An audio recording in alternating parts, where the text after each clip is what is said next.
Welcome to Rock Your Fashion. Have you been told that you're too old for shorts, that after 50 your knees should never see daylight again, and it's time to retire shorts for good? Well, I'm here to tell you that's complete nonsense. Shorts can be chic, flattering, and wonderfully stylish at any age. The secret isn't whether you wear them, it's how you wear them. Today we're covering 7 short styling mistakes that age you without you even realizing it, and exactly how to fix each one. By the end of this, your shorts will be your best friends again, not your summer enemies. Let's get into it. 1. The wrong rise holdover. Still reaching for the same rise you wore in your 30s? It's not loyalty. It's the reason your shorts won't sit still. Low rise gapes at the waist, pulls at the hip, slides the moment you sit down, and you spend the whole afternoon adjusting instead of enjoying yourself. Here's what's actually happening. Your waist has moved. Not disappeared, moved. And a rise built for a different decade simply isn't designed to sit where your body curves today. Switch to a higher rise or even a softer mid-rise with a touch of structure in the waistband. Skip the elastic that gives up by lunchtime and look for something with real shape.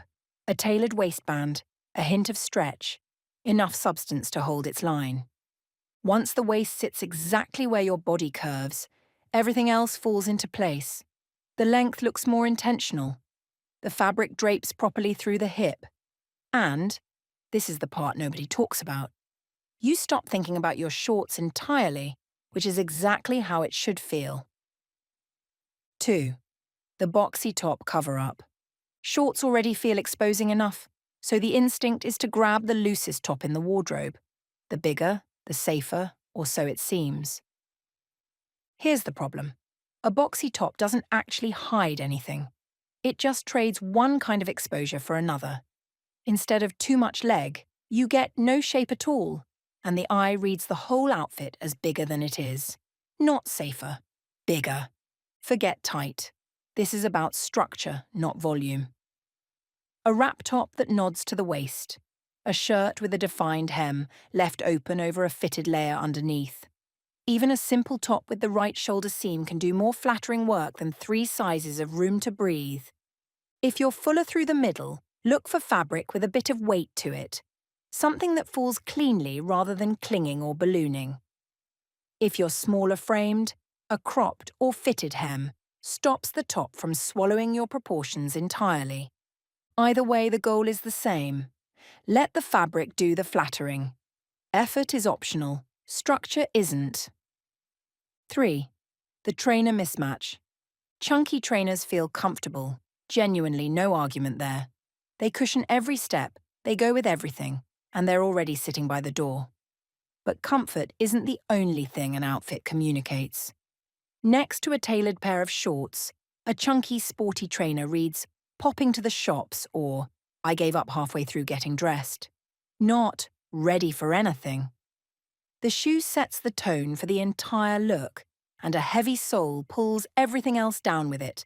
Visually, your legs shorten, the proportions shift, and the whole outfit suddenly looks more casual than you intended.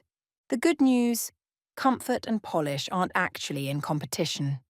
A clean leather trainer in a neutral tone does the same job as the chunky version, minus the bulk. A flat sandal works beautifully for warmer days. A low espadrille adds texture without adding height or weight. Try this test before you leave the house. Look at your shoes on their own, away from the outfit. Do they belong with tailored shorts or with a gym bag? If it's the gym bag, swap it and watch 10 years disappear. If this is giving you that little spark of confidence, subscribe to Rock Your Fashion, and let's keep building that timeless, powerful wardrobe you totally deserve. Now let's keep going. 4. The stiff fabric mistake. That crisp cotton looked sharp on the hanger, structured, tailored.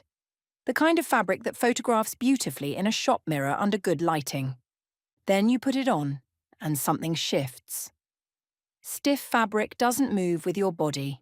It moves around it.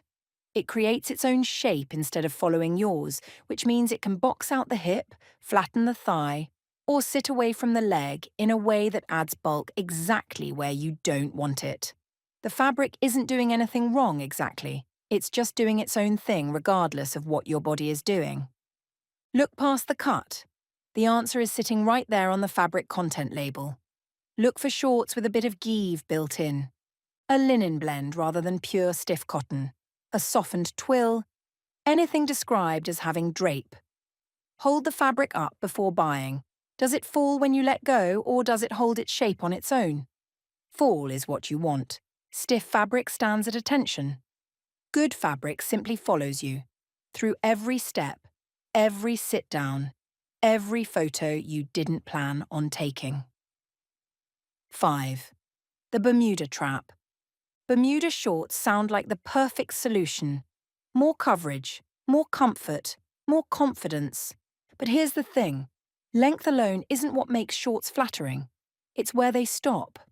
A hemline that cuts straight across the widest part of the knee can make the leg look shorter and heavier, even if the shorts themselves are beautifully made. It's a strange quirk of proportion, but an inch or two makes all the difference. That's why some Bermuda shorts look effortlessly chic, while others feel just a little awkward. If you're petite, a length just above the knee usually creates a longer, leaner line. If you're taller, you can often wear a slightly longer length beautifully, as long as it doesn't cut across the widest part of the knee. And if you prefer more coverage, don't assume longer is always better. Sometimes going shorter by 2 inches creates a much more elegant silhouette. 2 inches. That's genuinely all it takes to go from something feels off to, I need these in every colour. 6. The washed out palette. Pale beige, soft grey, faded denim. Every one of these feels safe, gentle, neutral, the kind of colour you reach for when you don't want to think too hard about getting dressed. Here's what's actually happening though. Those gentle shades blend straight into your skin tone instead of framing it. The eye can't find the edge between you and the shorts, so the whole look reads as flatter and softer than it actually is. And not in a good way. Washed out colour doesn't recede gracefully. It just disappears, taking some of your definition with it. No need to go bright or bold if that's not your style. This is about depth, not drama. Rich olive instead of pale khaki. Deep navy instead of faded denim. A warm terracotta instead of dusty pink. Anything with enough saturation to create genuine contrast against your skin. Hold a few options up to your face before deciding. The right one will make your skin look brighter and more awake. The wrong one will make you look like you haven't slept. Colour does more work in an outfit than almost anything else, and it's the easiest fix on this entire list. 7. Forgetting the third piece. You throw on a top, add your shorts, and call it a day. That's the formula most of us default to, especially when the weather's warm. And getting dressed already feels like enough effort for one morning. And if you're happy with a casual look, that's perfectly fine. But if you're aiming for that effortlessly chic, put-together feeling, 2 pieces alone often aren't quite enough. There's a reason your favourite outfits, the ones that get compliments, almost always have a third element, doing quiet work in the background.